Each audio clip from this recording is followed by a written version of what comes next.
आहनसं बिभर्मि अहं त्वष्टारं इत पूषणं भगम् अहं दधामि द्रविणं हविस्मते सुप्राव्ये यजमानाय सुमते।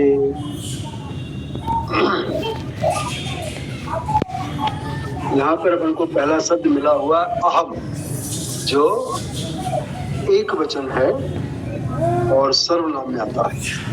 यद्यपि लिखा तो जरूर एक वचन कहा गया है कि मैं कर रहा हूँ, लेकिन वास्तव में कर तो हम सभी रहे हैं, लेकिन किसी एक की अगुवाई में हो रहा है, इसलिए यहाँ पर इसको अहम शब्द का इस्तेमाल किया गया। दूसरा है सोम आहनसम। सोम सु धातु से है, उत्पन्न होना, ऐश्वर्य होना, सृजन करना, ये इसके अर्थ होते हैं सोम के। तो सोमम हो गया, प्रेरक हो गया, सृजनशील हो गया, ऐश्वर्यवान को हो गया। द्वितीय कर्मकारक विभक्ति का एक वचन है। विभर्म्यहम, हाँ एक शब्द इसमें छूट गया, आहनसम। आहनसम आह, तो हा होता है सहनशीलता के लिए, जो सहनशील हो। आ हो गया जो असहनशील है उसको, अर्थात जो व्यक्ति सहन करने में योग्य सक्षम नहीं है उसके लिए। तो इसका हो गया आ, मतलब उपसर्ग में चला गया। फिर आ गया हन, मतलब मारना, हननशील, जो मारने में निरंतर हो। और आ उपसर्ग भली भांति भी हो सकता है, अगर बड़ा आ लेते हैं और छोटा आ लेते हैं तो क्रिया उपसर्ग बन जाता है। ये नहीं के आशय में आ जाता है, क्रिया में हो चुका हो गया उस आशय में आ जाता है। अगला शब्द मिला विभर्म्यहम। विभर्मी, वी जो है अव्यय आ गया विशेषण के लिए विशेषता से। भर्मी भ्र से आ गया, भरण करना, पोषण करना, धारण करना, उसके लिए उपयोग था। तो विभर्मी जो विशेष रूप से धारण करता है, भरण करता है। अहम वही शब्द है पहले जो आया, मैं, हम सब। त्वष्टारमुत, त्वष्टारम, त्वष्टाम, त्वष्टा शब्द का प्रयोग किया जाता है त्वच के लिए। त्वच मतलब जो छीलते हैं, जैसे हमारे बड़े ही छीलते हैं उस तरह से। तो छीलना है, रितना है, उसको पतला करना है। और उसी से मिला हुआ एक शब्द और होता है त्विस। अगर इसको त्विस कर देंगे तो त्विस का हो जाएगा प्रकाशित होना, प्रकाशमान। उसके आगे त्वष्टारम, त्वष्टारम उत, उत फिर ये शब्द अव्यय क्या हुआ, इसका अर्थ होता और या अथवा भी कई बार इसका इस्तेमाल करते हैं। पोषणम, ये पुष धातु से आता है, जिसका अर्थ होता है पालन करना, भोजन करना, पोषण करना, धारण करना आदि।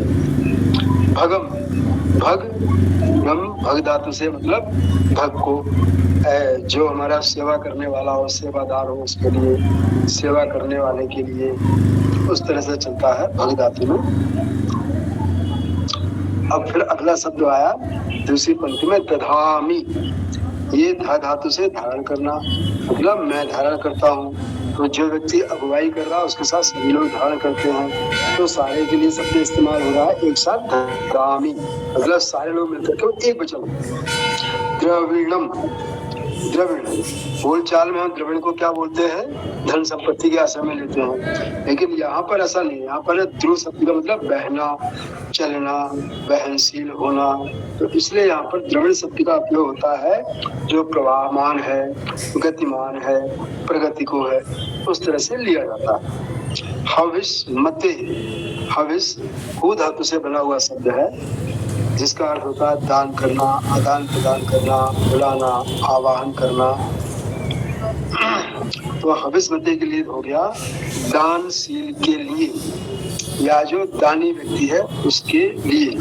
सुप्राव्ये, सु सुंदर के लिए आ गया, यहाँ पर उपसर्ग में आया, यहाँ जो है उसमें नहीं आया, धातु अर्थ में नहीं है, इसलिए यहाँ पर सृजन और ऐश्वर्य होना आदि शब्द इसके लिए नहीं लगे। अगला शब्द इसमें अब, प्राग है ना, तो प्रा हो गया, उसके बाद में आया शब्द अब। अब शब्द आता है रक्षा के लिए आसन, तो प्राव्य, सुप्राव्य, जो हमारा उत्तम सर्वोत्तम रक्षक है उसके लिए, ऐसा हो गया। अगला शब्द है इसमें यजमानाय। यज देव पूजा, संगति, दान करना, आदान प्रदान करना, उसके लिए उपयोग होता है यज शब्द। तो यजमानाय मतलब देव पूजा के लिए, संगतिकरण के लिए, दान करने के लिए।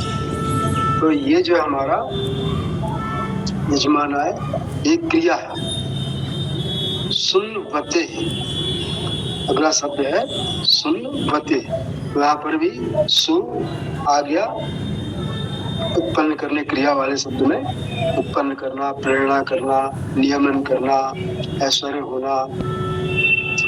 फिर आता है, अगर उसी को लेते हैं सुवति, तो शब्द बनता है गति करना, चलना।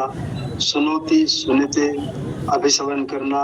सु सद्यति, सोति, उत्पन्न करना, ऐश्वर्य बना। तो सुनवते शब्द का अर्थ बनता है यहाँ पर सृजनशील के लिए, जो सृजन क्षमता से युक्त है उसके लिए। तो अब अपन इसका मंत्र पढ़ने का प्रयास करते हैं। मंत्र का अर्थ, हम सोमानसम, मैं हम सब सोम के असहनशील सोम को भली प्रकार से धारण करते हैं, विशेष प्रकार से धारण करते हैं। तुष्टारमुत पोषणम, और जो छीलने वाला है, अर्थात जो हमारे पालन पोषण के लिए अनावश्यक को हटाने वाला, वो हो गया हमारा तुष्टा। जैसे बढ़ई जो होता है अनावश्यक को हटा करके उस लकड़ी से एक उपयुक्त और उचित वस्तु को बनाता है, उसी तरह से तुष्टार मुति। तो जो यहाँ पर अनावश्यक है उसको हटाते हुए सेवादार और भरण पोषण करने वाले को, अहम दधामी द्रविणम विस्मते, हम सब दहनशील प्रवाहमान हवियुक्त को धारण करते हैं। सुप्रावे यजमानाय सुनवते, सर्वोत्तम रक्षक के लिए, दानी व्यक्तियों के लिए और सृजनशील व्यक्तियों के लिए। तो इसका पूरा अर्थ क्या बन जाएगा, हम सब सृजनशील, दानी व्यक्तियों, प्रेरणाशील, सुप्राव्य, सर्वोत्तम रक्षक के लिए भली प्रकार से हविष्यान को, प्रवाहशील हविष्यमान को धारण करते हैं, या हम उनको देते हैं, भाई वो धारण करने, ये भी इसका अर्थ हो सकता है। अब अपने इसका पढ़ते हैं भावा, जो अपने वेदांत में दिया गया है। मैं प्रेरक, सृजनशील, ऐश्वर्यवान को, आहरणशील को भरण धारण करता हूँ। मैं त्वष्टा को, प्रकाशक को तथा पोषण करने वाले पोषण करता भग अर्थात सेवामय, सेवा युग को भरण धारण करता हूँ। मैं प्रवाह प्रगति को, दानशील के लिए, सर्वोत्तम रक्षक के लिए, दानी संगतिकर्ता के लिए, सृजनशील के लिए धारण करता हूँ। अब देखते अपने व्याकरणाचार्य जी इसको क्या लिखते हैं।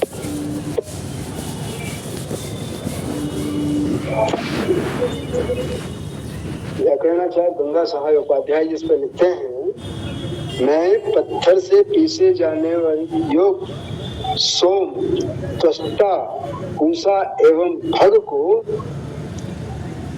धारण करता हूँ या उनका आश्रय ग्रहण करता हूँ।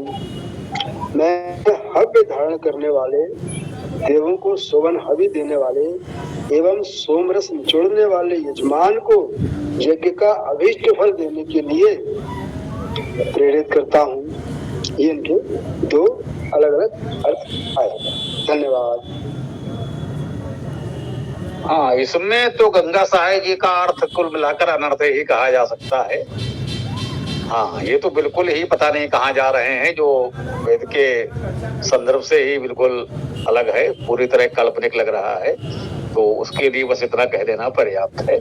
हाँ, पीसी सिंह जी संभवतः और समझ वाला अर्थ पढ़ेंगे तो पढ़ दीजिए, वो भी देख लेते हैं।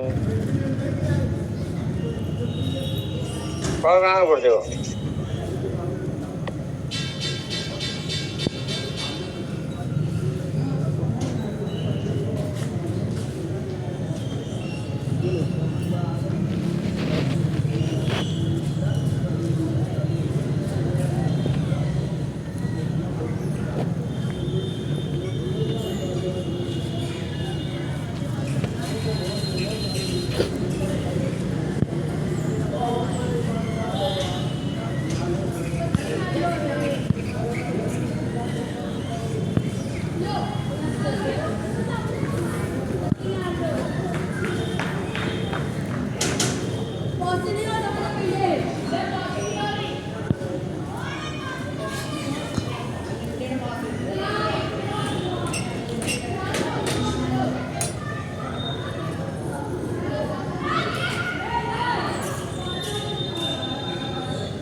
ये पीसी सिंह जी कुछ सुनाई नहीं पड़ रहा है, आप बोल रहे हैं या नहीं?